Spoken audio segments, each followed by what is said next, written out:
They warned me never to open the drawer after midnight. I did. This job pays $2,000 a night. But the price? Your sanity. I work at a cursed kiosk, and it's consuming me. There is a kiosk at the edge of my city, surrounded by old decrepit and barely standing commie blocks, and just down the main road is the city dump. That is if the smell of the roosters or stale milk doesn't beat it to the punch. I hate those annoying bastards. Just try to imagine the wonderful smell once the breeze changes course. I really had no other options. It was either this university or taking care of my sister, who was old enough to take care of herself, and was a better damn cook than I am, or ever will be. She would be the one taking care of me despite being the older sibling. She was always better than me. Now, I work the night shift at that kiosk, and the pay is unusually high. My parents don't believe me when I tell them. But they do think I am much better with my finances than I actually am. Not like I spend much either way. I am mostly at that damn kiosk, home, or you can occasionally find me at the store buying cigarettes or doing some errands on the rare days I am not at work or rotting at home. The kiosk is my home. It became my home. Honestly, it is much better than my actual home. I am alone and I don't need to communicate with people beyond good evening and goodbye. Maybe the occasional small talk with the local drunk, which consists of me nodding while the old fart rambles on about conspiracy theories or his own sad life. Kinda makes me thankful for mine, though you never know. I might end up like him in a few decades. You might be asking yourself, now hold on, unusually high pay? For those reading this from the first world, I assure you I am not buying myself a Lumbo anytime soon. But it is more than enough to live a comfortable life. The wage is about $2,000 a month, when converted from my country's currency. To give you perspective, that is more than what my parents earn in a month, combined. Now the second question you ought to have is, what in the world are you doing there to earn such a wage? And where do I sign up? Okay, you're probably not asking the second question, and honestly, even if you do, I can't tell you. I literally can't, for various reasons. It comes to different people in different ways and at different times. But I can tell you how I got it. About 3 years ago I finally finished school. And my grades were not up to snuff to get into a university, though I could attend one local university just by passing one test exam. I think it's called a prom exam in English. I really didn't feel like it. So, my parents gave me the ultimatum. Work or university, and I chose work. Hey, at least I can have my own money, right? And so I started working. First it was a factory job, then security for a short while. I worked as a store clerk for a few months.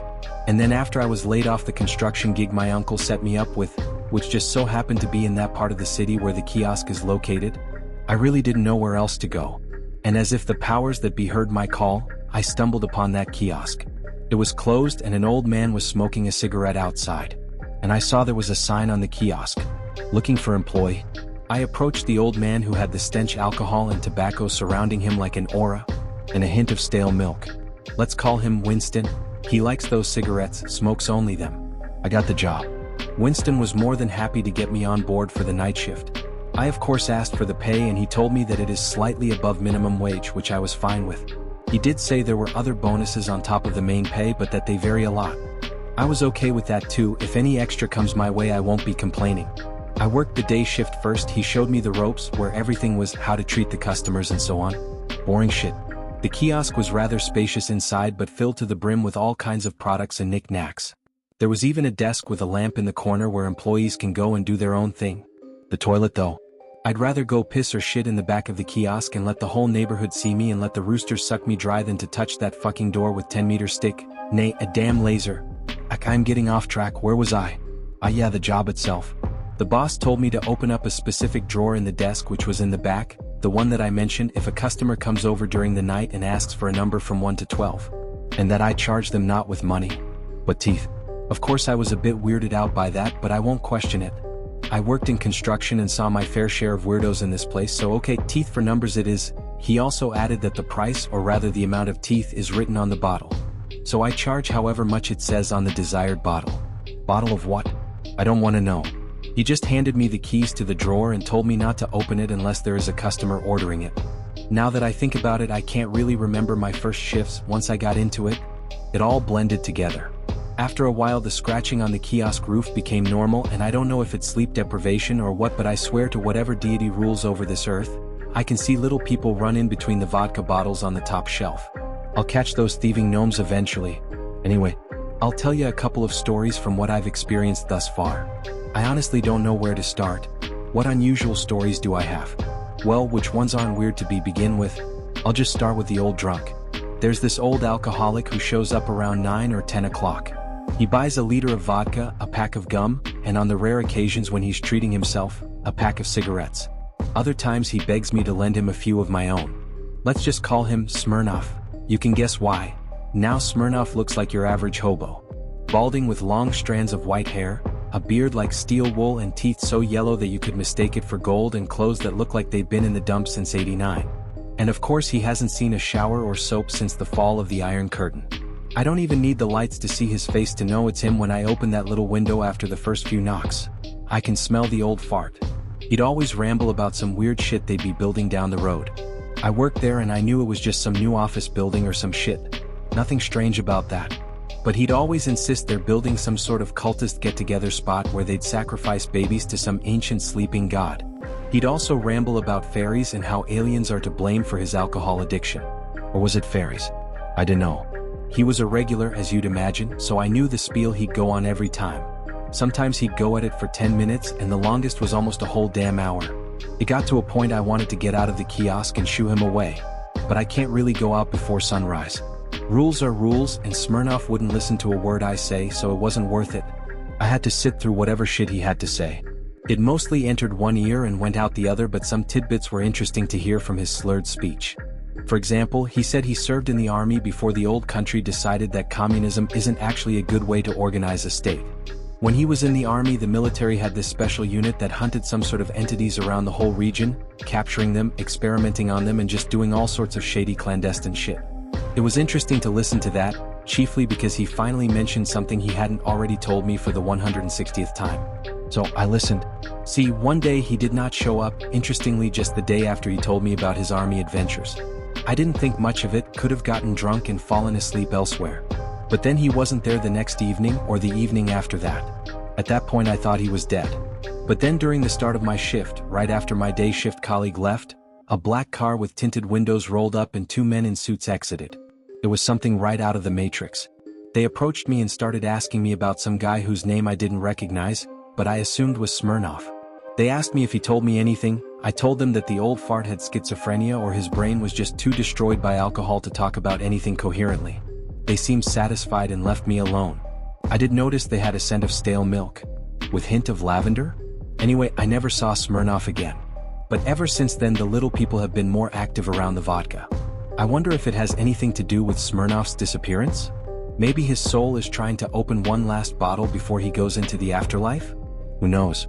All I know is that those tiny little bastards knocked another bottle off the shelf and then ran off to whatever hole they entered through. Those bottles go off my damn paycheck. Little shits. I should talk about them. The bloodsuckers. Now you might be imagining some Nosferatu-type monstrosities ready to suck you dry, but no, they are not. They look like you and I. And I swear I've seen some of them walk in the sun without issue somewhere. They always look familiar. They're the ones who buy the Winston's Teeth moonshine bottles. Now, I don't know exactly what's inside of them, but I can only assume it's blood, looking at the vampiric-looking bastards coming over, but it could be some kind of wonder drug for all I know. There's no money exchanged though, only teeth. Plus, they all look very old yet very young at the same time. They send shivers up my spine each time they gently knock 3 times on the small window of my kiosk. I just know it's one of them. This woman. Or whatever it is comes over at rare occasions and usually orders number 6. What the numbers represent I have no idea, but she likes her 6s. Out of all the others who are usually more reserved and like to stare into my soul and drain the air from my lungs by their mere presence. All the others look unique but similar to each other, sometimes I mix them up. But Miss 6, she's one to remember. At first I thought she was a normal customer. There are still normal customers, but rarely. When she knocked and I opened that tiny little door/window, I was greeted by a red-haired and green-eyed woman whose face and smile were something right out of a work of art. I kept my monotone professionalism though, but her warm demeanor made my night that much bearable. But then, "Darling, number 6 please," she said it with a wink while extending her pale hand that held a small pouch, 18 teeth. I am no dentist, but I am fairly certain they looked human. The rest of her brethren, if you could even call them, that is monotone or just don't seem to give a shit about me. Some of them seem outright hostile but try to hide it.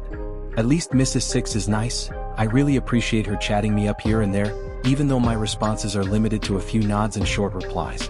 I do try and give her a soft smile once I grab the pouch of teeth and give her the mysterious liquid in the bottle. But yes, I do not mind the others just getting it over with. If anything, I prefer that. Now, Winston told me only later on that I should not leave the kiosk under any circumstances because of the bloodsuckers. He calls them, those thieving pricks, for your information, so he is not gleefully accepting teeth as payment. At least I know my boss doesn't collect human teeth. Anyway, he says they tend to be aggressive like the roosters. He never told me what they'll do to me if they catch me outside. I mean, others just go around fine. The locals? I never did understand it. Well, on to the next one, I guess. A more recent development with the roosters. The thing with the roosters is that they are not visible. You can't see them, but they sure as hell can see you. But like any other person or thing that comes to this kiosk, they seem to respect its boundaries for some reason. The roosters, as Winston told me, like to rip people apart. But they choose their prey carefully and leave no traces behind. Why do I call them roosters? Well, they become more and more active as the night progresses, and just before sunrise tend to bang and scratch on the kiosk roof and walls like they are desperately trying to get inside. They'd wake up anyone from the deepest of slumbers. Sometimes they do shake up the kiosk a bit to knock some things down, but nothing too much. It ain't broken bottles, but it's just fallen candy bars and such. I'm not restocking it anyway. The boss does it. But I am paid enough to pick them back up and place them where they were at. I'm not that lazy. No. Oh yeah, those fuckers who destroy the bottles. See, this is more of a recent development. A couple months ago, a dump truck broke down in the middle of the street sometime early in the morning, I guess somewhere around 3:30. That truck stood there for hours. Hell, even Winston said it was there for a long-ass time after I left my shift. It was coming from the direction of the dump. So it was empty and didn't make the smell any worse than it already is. But it sure as hell was unusual. I mean, they had a problem with the engine or something and they just got out and left it there, running, wasting fuel. I'm pretty sure they got fired after that. After that night, the bottles started dropping and I heard all sorts of tapping and whispering among the shelves. The little people came from the dump riding on that truck. I'm sure of it. And they were the ones who sabotaged the engine, the sly bastards. Winston thought I was full of shit at the start, but soon enough he told me he saw them himself. And he told me not to follow any of the bastards. I nodded, but honestly even he couldn't stop me in my riotous crusade to cull those little bastards and shoo them off Winston's property. And exactly 2 weeks after they first appeared, I managed to get a glimpse of one who got down to the ground. We just got a new shelf for the center of the kiosk itself, which split the kiosk into basically 2 rooms that went into a circle.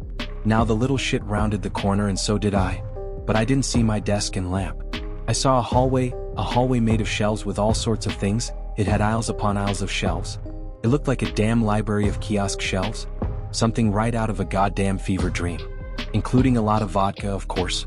I imagined Smirnoff would see this place as his own personal heaven. I really thought if I was hallucinating, but after blinking and slapping myself I was fairly certain that there was indeed a whole long-ass hallway inside the kiosk, it was simply impossible. My sleep-deprived dumbass thought it'd be a good idea to venture forth into the hallway and see where that little dude went. But I was luckily stopped from doing something stupid by a knock at the small window. A customer. It was Miss Six. I remember her soft smile as she handed me the teeth pouch. I automatically went to the desk to retrieve her bottles. I stopped halfway, realizing that the halls of vodka tear in reality wasn't there. Dear, is everything all right? I remember Miss Six asked as I froze in place. I shook myself out of it and got her bottles. After I got rid of her, I returned to the desk and confirmed that I probably hallucinated the entire thing. It was just my desk, and the rest of the boring room. Then I decided to walk back to the front, but the other way round the central shelf. I turned my head around, I don't know why, but there it was. The fucking hallway materialized again. I went to the other side again. No hallway. Then walked to the other side, the hallway was there again. I wrote a note as reminder to inform Winston of the, I quote, trans-dimensional tear in reality, may be caused by the vodka stealing gnomes caused. Possibly safe. Probably not. Once my colleague arrived to relieve of my shift, his reaction was indifferent. I just told him not to go inside. I doubt he moves at all during the shift. He's a weird dude. Never did talk to him. I don't even know his name.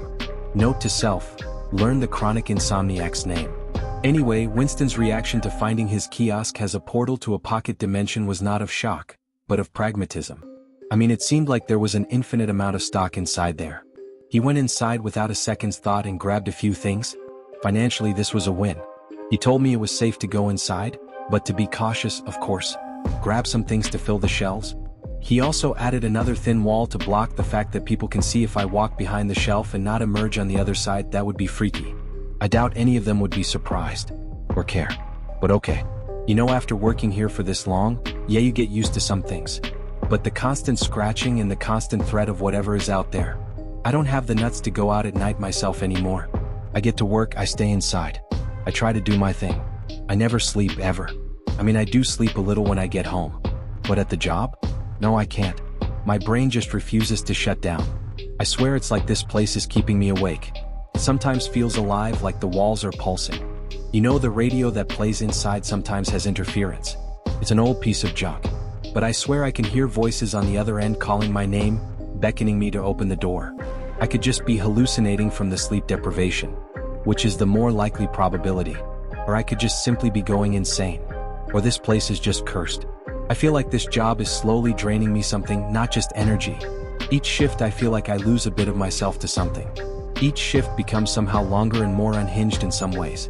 But I came to a point where it just becomes the new normal. Even if I told anyone, no one would believe me. So I am writing this here as some sort of diary.